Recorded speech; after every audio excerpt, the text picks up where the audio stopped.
जी, आप ये देख सकते हैं बैरिस्टर सलमान सफदर साहब आज कोर्ट में इद्दत केस के हवाले से समाअत थी। बुशरा बीबी और इमरान खान का जो केस है उसमें रिमार्क्स देने के बाद अब आ रहे हैं। उनके साथ तहरीक इंसाफ की खवातीन जो विंग की वकला हैं वो भी हैं, और ये आप देख सकते हैं वकला का एक ग्रुप यहाँ मौजूद है। और अफजल मजूका साहब के पास इमरान खान साहब की जो अपील है उस पर डिफेंस की जानिब से, इमरान खान साहब की जानिब से, उनकी मिसेस के बिहाफ पर आज फाइनली दलाइल ख़त्म हो चुके हैं और कंक्लूड हो चुके हैं। और अब इस केस में सिर्फ सरकार की जानिब से कल उनको आखिरी मौका दिया गया है कि कल वो अपने दलाइल देंगे।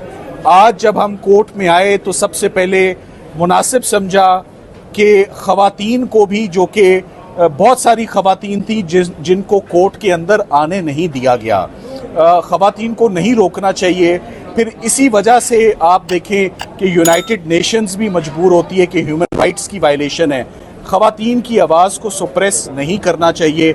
हम आज मुस्तफ़ीद हुए अदालत में बैरिस्टर खतीजा सिद्दीकी की मौजूदगी से, और मेरे साथ मौजूद हैं ज़ैनब उमैर, इनकी मौजूदगी से, जो मुस्लिम फैमिली लॉ भी पढ़ाते रहे, प्रोफेसर्स हैं लॉ कॉलेजेस में। सो इनको भी असिस्टेंस का पूरा मौका और अपॉर्चुनिटी मिली कि खुल के ये बुशरा बीबी के बिहाफ पर, ख़वातीन के बिहाफ पर कोर्ट को दलाइल दें और कोर्ट को कायल करें इस बात पर कि जो फैसला आया है वो एक गलत फैसला है और दोनों को ऑनरेबली एक्विट किया जाए इस मुकदमे में। अगर आप पूछें कि लुबे लुबाब क्या है आज के तमाम दलाइल का, तो 5-6 बातों से बात आगे नहीं जाती। ये इस्तगासा 2100 दिनों के बाद, 2100 दिनों के बाद रुजू का राइट नहीं होता। हमारे मज़हब, हमारी सोसाइटी में 3 तलाक़ें लिखी हुई ठंडे मीठे पेन के साथ फाइनलिटी अटेन करती हैं और वो फाइनल कंसिडर की जाती हैं, उसमें रुजू का राइट या गुंजाइश नहीं बचती।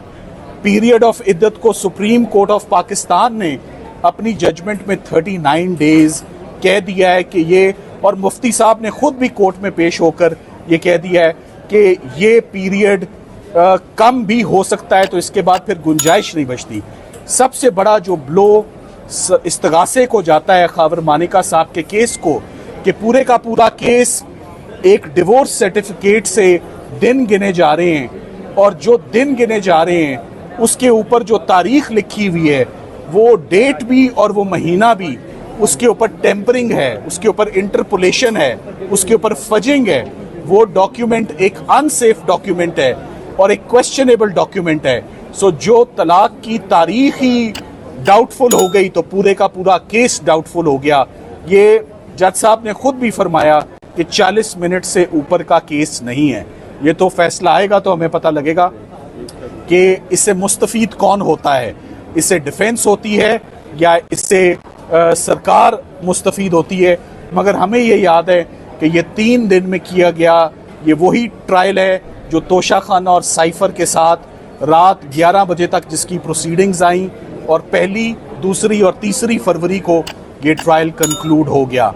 आज अपने दलाइल में ख़वातीन ने बहुत पुरज़ोर तरीके से इस बात पर ज़ोर दिया कि पाकिस्तान में ख़वातीन जिनके साथ मिसहैप खुदा न खास्ता हो जाते हैं और दूसरी दफ़ा शादी के लिए घर वाले ख्वाहिशमंद होते हैं, जब ऐसी प्रोसिक्यूशंस होंगी तो फिर क्या इंजाम होगा हमारी सोसाइटी का। सो पाकिस्तान की तमाम ख़वातीन जज साहब की तरफ देख रही हैं, उम्मीद करते हैं कि वो इंसाफ करेंगे और ये कंट्रोवर्शियल केस और ये एक बदनुमा दाग और बेहुदा केस जिसे हम कहेंगे, जो बरकरार इतने दिन से इसमें सज़ा बरकरार जो है, इसको एट द अर्लीस्ट इसको ख़त्म किया जाए। क्योंकि आपके ये एक्विजिशंस किसी भी खातून पर हों, मगर इस केस में प्राइम मिनिस्टर लेवल तक, प्राइम मिनिस्टर हाउस पर आपके ये एक्विजिशंस जा रहे हैं। बिलो द बेल्ट ये बातें, नामुनासिब बातें, ये पाकिस्तान की तमाम ख़वातीन जज साहब की तरफ देख रही हैं, उम्मीद करते हैं कि वो इंसाफ करेंगे और ये कंट्रोवर्शियल केस और ये एक बदनुमा दाग और बेहुदा केस जिसे हम कहेंगे, जो बरकरार इतने दिन से इसमें सज़ा बरकरार जो है, इसको एट द अर्लीस्ट इसको ख़त्म किया जाए, क्योंकि आपके ये एक्विजिशंस किसी भी खातून पर हों, मगर इस केस में प्राइम मिनिस्टर लेवल तक, प्राइम मिनिस्टर हाउस पर आपके ये एक्विजिशंस जा रहे हैं, बिलो द बेल्ट ये बातें, नामुनासिब बातें, ये केसेस कभी अदालतों में आने ही नहीं चाहिए। पब्लिक की इसमें रिजेंटमेंट है, पब्लिक का इसमें डिसअप्रूवल है, पब्लिक का डिस्गस्ट है कि ये मुकदमा कभी चलना ही नहीं चाहिए था। उम्मीद करते हैं इसमें क्विटल होगा। सर ये बताइएगा कि आप जो वकील बुखारी से सवाल उठाए जज साहब ने 3 से 4 सवाल उठाए, उसमें कितनी बड़ी जान है? वो बड़े जानदार सवाल हैं, हमारे पॉइंट्स भी बड़े जानदार हैं। फौजदारी का मुकदमा किसी एक नुक्ते पर भी बरी करने के लिए काफ़ी होता है। हमारे पास 7 से 8 बड़े ज़बरदस्त पॉइंट्स हैं। अगर सरकार उस टेम्परिंग और फोर्ज तारीख से बाहर ही नहीं निकलती तो मुकदमा यहीं पर ख़त्म है। जज साहब को बार बार एक ही हम रिक्वेस्ट करते आए हैं कि आप अपनी निगाहें प्लीज़, हमारी दरख्वास्त है कि इद्दत पीरियड से हटा के तलाकनामे की तारीख के ऊपर लाएं, जिसके ऊपर सिर्फ कटिंग, दिन के ऊपर भी और महीने के ऊपर भी आपको सिर्फ कटिंग और आपको इंटरपोलेशन मिलेगी। वो एक अनसेफ डॉक्यूमेंट है।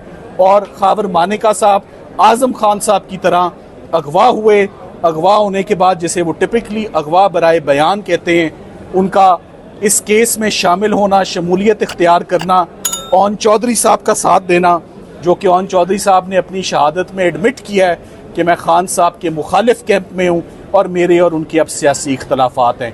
किसी ऐसे गवाह और उसकी गवाही पर इन्हिसार करना विदाउट करॉबरेशन, जो ख़ुद अपने मुँह से माने कि हमारे अब इख्तलाफात और डिफरेंसेस हैं, ये कन्विक्शन बिल्कुल बिल्कुल सेफ नहीं है। इसका एक ही अंजाम होगा, acquittal, pure and simple. Thank you very much. Khawar मानेका ने प्रेस कॉन्फ्रेंस किया, वो ये कह रहे थे कि 39 दिन कहीं भी नहीं है। वो एक ऑडियो भी सुना रहे थे, वो कह रहे थे कि मेरे साथ ज्यादती हुई है। बार बार इस बात के ऊपर वो फोकस कर रहे थे कि 39 दिन नहीं है। देखिए, आप ये फैसला मैं आपको दोबारा एक बात बता रहा हूँ। मैंने जज साहब को 2-3 दफ़ा अपनी गुजारिशात में रिक्वेस्ट की है कि मैं पीरियड ऑफ इद्दत पर बात किए बगैर, उनको डिस्कस किए बगैर ये केस बनता ही नहीं है। देखिए, आप सब लोग साइफर में आते रहे और मैं आप सब से सुनता रहा कि हमें तो खुद बहुत साइफर की अच्छी समझ आनी शुरू हो गई है। आप इद्दत और निकाह के केस में आ रहे हैं, 496 का जुर्म है, उसमें लिखा हुआ है किसी शख्स के साथ धोखा या फ्रॉड हो जाए। किसके साथ फ्रॉड हुआ है? इमरान खान साहब के साथ फ्रॉड हुआ है? नहीं, वो तो खुद मुल्जिम है। बुशरा बीबी के साथ फ्रॉड हुआ है? नहीं, वो तो खुद मुल्जिम है। तो फ्रॉड किसने किसके साथ किया है? खावर मानेका साहब के साथ अगर फ्रॉड हुआ है कि वो रुजू नहीं कर सके, तो सिविल कोर्ट्स के दरवाजे 6 साल के लिए बंद नहीं थे कि वो जाके रुजू की दरख्वास्त ना डाल सकते। और 6 साल के बाद जो अदालतों में आता है और इतने डाउटफुल केस के साथ आता है, उसको अदालतें इंटरटेन नहीं करती। उनके केसेस जो हैं वो इक्विटल में रिजल्ट करते हैं और ये इंशाल्लाह इस केस में होगा। नो मोर क्वेश्चंस, बस। Thank you.